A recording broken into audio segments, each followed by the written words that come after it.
নাৰী কেলেংকাৰীত আছুৰ পৰা বহিষ্কৃত শংকৰজ্যোতি বিজেপিলৈ। নমস্কাৰ, নিউজ ওৱান নৰ্থ ইষ্টৰ আজিৰ এই প্ৰতিবেদনলৈ আপোনাক স্বাগতম। আপুনি চাই আছে দেশৰ এটা অগ্ৰণী নিৰ্ভীক নিৰপেক্ষ আৰু বহুভাষিক চেনেল নিউজ ওৱান নৰ্থ।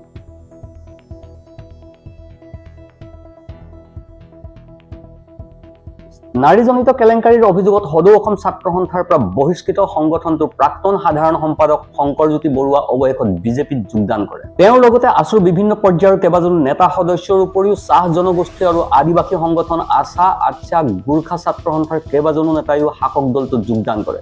আছুৰ তদানীন্তন সভাপতি দীপাংকৰ নাথে 2024 চনৰ জানুৱাৰী মাহত বিজেপিত যোগদান কৰা কাৰ্যক সেই সময়ত শংকৰজ্যোতি বৰুৱাই ক্ষুধাৰ সমালোচনা কৰিছিল। বিশেষকৈ অসমীয়া জাতীয়তাবাদ বিৰোধী দল বুলি বিজেপিৰ বিৰুদ্ধে সৰব হৈ দীপাংকৰ নাথক সমালোচনাৰ থকা হৰকা কৰা এই দলটোৰে সভাপতিৰ পৰা ডিঙিত গেৰুৱা বসনা আৰি অৱশেষত শংকৰজ্যোতি বৰুৱাই বিজেপিত যোগদান কৰে। তেতিয়াৰ শংকৰজ্যোতি বৰুৱা আৰু বৰ্তমানৰ শংকৰজ্যোতি বৰুৱাৰ ভাষ্য শুনো। দীপাংকৰ কুমাৰ নাথ আছুৰ প্ৰাক্তন সভাপতি আছিল। আজি প্ৰায় 1 বছৰ 3 মাহ আগতে ছাত্ৰ সন্থাৰ মজিয়া ত্যাগ কৰিছে আৰু আজি আমি তেখেতৰ বক্তব্য আৰু সংবাদ মাধ্যমৰ যোগেদি অৱগত হৈছে যে আজি তেখেতে বিজেপিত যোগদান কৰিব। এইটো আচলতে ছাত্ৰ সন্থাৰ সত্তাটোৰ কাৰণে এটা লজ্জাজনক কথা হৈছে আৰু দীপাংকৰ কুমাৰ নাথ ডাঙৰীয়াৰ দৰে এগৰাকী ব্যক্তিয়ে এনেকুৱা বিশ্বাসঘাতকতা এনেকুৱা গাদ্দাৰী কৰিব বুলি আচলতে ছাত্ৰ সন্থাৰ আমি কোনো তৃণমূল কৰ্মীয়ে ভবা নাছিলোঁ। এই ৰাইজৰ হৈ একনিষ্ঠভাৱে কাম কাজ কৰি যাবৰ কাৰণে, সেৱা আগবঢ়াবৰ কাৰণে আজি আনুষ্ঠানিকভাৱে বিজেপি দলত যোগদান কৰিছোঁ আৰু মই সকলোৰে সহায় সহযোগিতা কামনা কৰিছোঁ।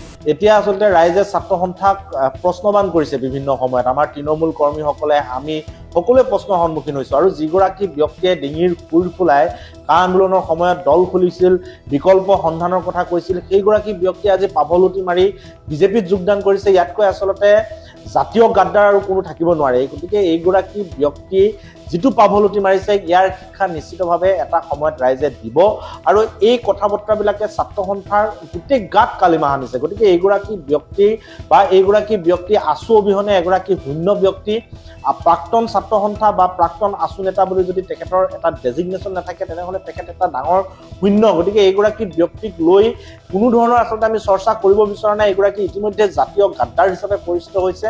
অনাগত দিনত শ্বহীদৰ 5জন কা আন্দোলনৰ শ্বহীদ সমগ্ৰ অসমবাসী ৰাইজ, তৃণমূল কৰ্মীৰ আচলতে অভিশাপে তেওঁক চুব।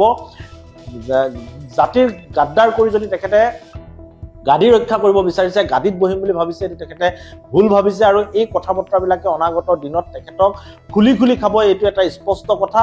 আৰু মই এই মুহূৰ্তত এটাই আহ্বান জনাব বিচাৰিছোঁ যে কোনো ছাত্ৰ সন্থাৰ কৰ্মকৰ্তাৰ লগত আলোচনা কৰি, কোনো ছাত্ৰ সন্থাৰ কৰ্মকৰ্তা, সভাপতি, সম্পাদকে হওক কাৰো লগত এই বিষয়ে তেখেতে কেতিয়াও আলোচনা কৰা নাই। কাৰণ তেখেতে বহুত দিন ছাত্ৰ সন্থা কৰিছে, কাৰো লগত আলোচনা নকৰাকৈ এই কাম কাজবিলাক কৰিছে। গতিকে এই কথা বতৰাবিলাক যদি ছাত্ৰ সন্থাৰ লগত আলোচনা কৰিছোঁ বুলি কয় তেনেহ'লে এইবিলাক তেওঁৰ পলাপ হ'ব। এই কথা বতৰাবিলাক নক'বৰ কাৰণে আমি আহ্বান জনাইছোঁ। নিজৰ ব্যক্তিগত স্বাৰ্থৰ কাৰণে যিহেতু গৈছে, ব্যক্তিগত স্বাৰ্থক শুদ্ধত ৰাখক, ছাত্ৰ সন্থাৰ সত্তাটোৰ গাত কালিমা সানিবলৈ চেষ্টা নকৰিবৰ কাৰণে আমি আহ্বান জনাইছোঁ। আৰু আমাৰ তৃণমূল কৰ্মকৰ্তাসকলে যাতে কোনো কাৰণত মন নাভাঙে, কাৰণ আমি দীপাংকৰ নাথৰ মুখলৈ চাই ছাত্ৰ সন্থা কৰি থকা নাই। দীপাংকৰ নাথ মানে ছাত্ৰ সন্থা নহয়, ছাত্ৰ সন্থাৰ এটা সত্তাটোক ব্যৱহাৰ কৰি দীপাংকৰ নাথে আজি এই পাভলুটিটো মাৰিছে। গতিকে এই কামটো অনাগত দিনত যাতে কোনেও নকৰে তাৰ প্ৰতি আমি ছাত্ৰ সন্থাৰ প্ৰতিগৰাকী কৰ্মকৰ্তাই এতিয়া চকু ৰাখিম। এটা দীঘলীয়া ৰাইজৰ লগত বিভিন্ন সময়ত থাকি সংগ্ৰাম কৰি ছাত্ৰ সন্থাৰ মজিয়াত থাকোঁতে ৰাইজৰ হৈ বিভিন্ন ধৰণৰ কাম কাজ কৰিলোঁ। মজিয়াৰ পৰা অব্যাহতি লোৱা প্ৰায় 1 বছৰ 7 মাহমান হ'ল। তাৰপিছতো ৰাইজৰ লগত বিভিন্ন ধৰণে কাম কাজ অব্যাহত ৰাখিছিলোঁ আৰু এতিয়া সেই ৰাইজৰ হৈ একনিষ্ঠভাৱে কাম কাজ কৰি যাবৰ কাৰণে, সেৱা আগবঢ়াবৰ কাৰণে আজি আনুষ্ঠানিকভাৱে বিজেপি দলত যোগদান কৰিছোঁ আৰু মই সকলোৰে সহায় সহযোগিতা কামনা কৰিছোঁ। আচলতে আমাৰ অসমত বাস কৰা প্ৰতিগৰাকী মানুহৰ মন সদায় জাতীয়তাবাদী, কিন্তু ৰাষ্ট্ৰীয় দলত থাকিও আমি জাতীয়তাবাদী চিন্তা চৰ্চাৰে গোটেই অসমখনৰ কাৰণে কাম কাজ কৰিবৰ কাৰণে আমি আগবাঢ়ি যাব লাগিব। আজি RSSৰ কথা আমি বিভিন্ন সময়ত কৈ থাকোঁ, কিন্তু RSSে যিখন ৰাজ্যলৈ যায় সেই ৰাজ্যখনতে তেখেতসকলে সেই ভাষাটোৰ ওপৰত সদায় কাম কাজ কৰি আহিছে। আমি অসমতো দেখিছোঁ প্ৰায় 540খন অসমীয়া মাধ্যমৰ বিদ্যালয় খুলিছে, য'ত শংকৰদেৱ শিশু নিকেতন, সৰস্বতী শিশু নিকেতন আদি কৰি 540খনৰো অধিক অসমীয়া মাধ্যমৰ বিদ্যালয় খুলি অসমীয়া মাধ্যমটোক, অসমীয়া ভাষাটোক আগবঢ়াই লৈ গৈছে। অন্যথা আজিকালি অসমীয়া মাধ্যমৰ চৰকাৰী বিদ্যালয়বিলাকত পঢ়িবৰ কাৰণে ছাত্ৰ ছাত্ৰী শিক্ষাৰ্থীৰ অভাৱ হৈছে, য'ত RSSৰ নেতৃত্বত সেই বিদ্যালয়বিলাকে অসমৰ গাঁৱে ভূঞে চহৰে নগৰে তেখেতসকলে অসমীয়া মাধ্যমটোক আগবঢ়াই লৈ যাবৰ কাৰণে চিন্তা চৰ্চা কৰিছে। গতিকে এইটো এটা অসমীয়া জাতীয়তাবাদ বা অসমীয়া ভাষাটোক আগবঢ়াই লৈ যোৱাৰ কাৰণে, অসমীয়া ভাষাটোক শক্তিশালী কৰাৰ কাৰণে এটা চিন্তা চৰ্চা। গতিকে এই গোটেই কথা বতৰাবিলাকৰ প্ৰতি চাই চিতি ৰাইজক সেৱা কৰিবৰ কাৰণে মনত যিবিলাক চিন্তা চৰ্চা আছে, মন মগজুত যিবিলাক চিন্তা চৰ্চা আছে, এই কাম কাজখিনি কৰি যাবৰ কাৰণে বৰ্তমান সময়ত উন্নয়নমুখী কাম কাজত জড়িত নৰেন্দ্ৰ মোদীৰ মাননীয় প্ৰধানমন্ত্ৰী নৰেন্দ্ৰ মোদীৰ নেতৃত্বত আৰু অসমত ডক্টৰ হিমন্ত বিশ্ব শৰ্মাৰ নেতৃত্বত যিখিনি আচলতে উন্নয়নমূলক কাম কাজ হৈছে, সেই উন্নয়নমূলক কাম কাজখিনি সহযোগিতা আগবঢ়াবৰ কাৰণে আৰু নিজৰ যিবিলাক চিন্তা চৰ্চা আছে, সেই চিন্তা চৰ্চাবিলাকেৰে ৰাইজৰ মাজত সেৱা আগবঢ়াই যাবৰ কাৰণে আজি এই আনুষ্ঠানিকভাৱে যোগদান কৰিছোঁ।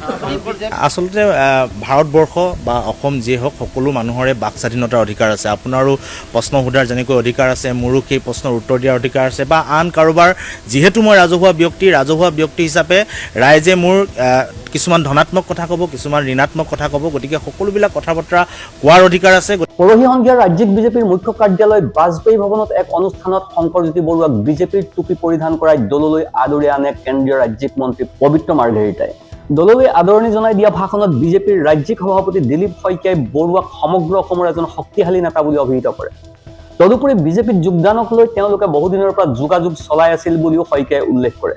শইকীয়াই কয়, আজিৰ দিনটো ৰাজ্যিক বিজেপিৰ বাবে এটা উল্লেখযোগ্য দিন, কাৰণ আছুৰ মজিয়াৰ পৰা অসমক শক্তিশালী নেতৃত্ব দিয়া শংকৰজ্যোতি বৰুৱাৰ দৰে এজন নেতাই আমাৰ দলত যোগদান কৰিলে।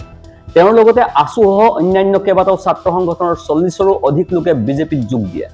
যুৱশক্তিয়ে সদায় বিজেপিক অগ্ৰাধিকাৰ দি আহিছে, একেদৰে বিজেপিও যুৱশক্তিক সদায় আদৰণি জনাই আহিছে। তেনে এক যুৱশক্তিৰ দলেই আজি বিজেপিৰ পৰিয়ালত চামিল হ'ল। আনহাতে যোগদানৰ পাছত শংকৰজ্যোতি বৰুৱা বিজেপিৰ জাতীয়তাবাদ আৰু নৰেন্দ্ৰ মোদী তথা হিমন্ত বিশ্ব শৰ্মাৰ কাম কাজক লৈ প্ৰশংসাত গদগদ হয়। তেওঁ কয় যে আছুৰ মজিয়াৰ পৰা সদায় অসমীয়া জাতীয়তাবাদক তেওঁ অগ্ৰাধিকাৰ দি আহিছে। ৰাষ্ট্ৰীয় দলত থাকিও অসমীয়া জাতীয়তাবাদ কৰিব পাৰি আৰু সেই জাতীয়তাবাদ RSSে কৰি দেখুৱাইছে।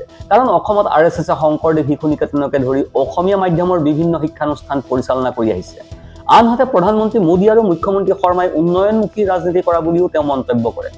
অৱশ্যে বিজেপিত দলে বলে যোগদান কৰিলেও আগন্তুক বিধানসভা নিৰ্বাচনত শংকৰজ্যোতি বৰুৱাই দীৰ্ঘদিনৰ পৰা পুহি ৰখা ৰাজনৈতিক উচ্চাকাংক্ষাত যোগদানৰ দিনটোতেই মুখ্যমন্ত্ৰীয়ে চেঁচা পানী ঢালিলে।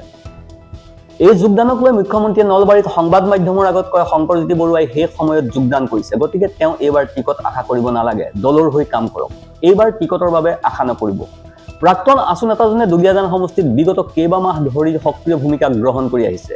ইপিনে আছুৰ প্ৰাক্তন কেন্দ্ৰীয় কাৰ্যনিৰ্বাহক সদস্য কনক গগৈ, ৰাজীৱ গগৈ, ৰক্তিম বৰা, আছুৰ তিনিচুকীয়া জিলা সমিতিৰ প্ৰাক্তন সভাপতি সত্য বৰগোহাঁই, মাজুলী জিলা সমিতিৰ প্ৰাক্তন সভাপতি প্ৰাণজিৎ হাজৰিকা, আটছাৰ প্ৰাক্তন কাৰ্যনিৰ্বাহক সদস্য শিবু কৰ্মকাৰ, গোৰ্খা ছাত্ৰ সন্থাৰ ডিব্ৰুগড় জিলা সমিতিৰ প্ৰাক্তন সহকাৰী সাধাৰণ সম্পাদক দামোদৰ শৰ্মা, মৰিগাঁও জিলা নাথ যোগী সন্মিলনৰ প্ৰাক্তন সভাপতি নৱকান্ত নাথ আদিয়েও বিজেপিত যোগদান কৰে। এই অনুষ্ঠানত বিজেপিৰ অসমৰ প্ৰভাৰী হৰিশ দ্বিবেদী, সাংগঠনিক সাধাৰণ সম্পাদক ৰবীন্দ্ৰ ৰাজু আৰু মন্ত্ৰী জয়ন্ত মল্ল বৰুৱা আদি উপস্থিত থাকে।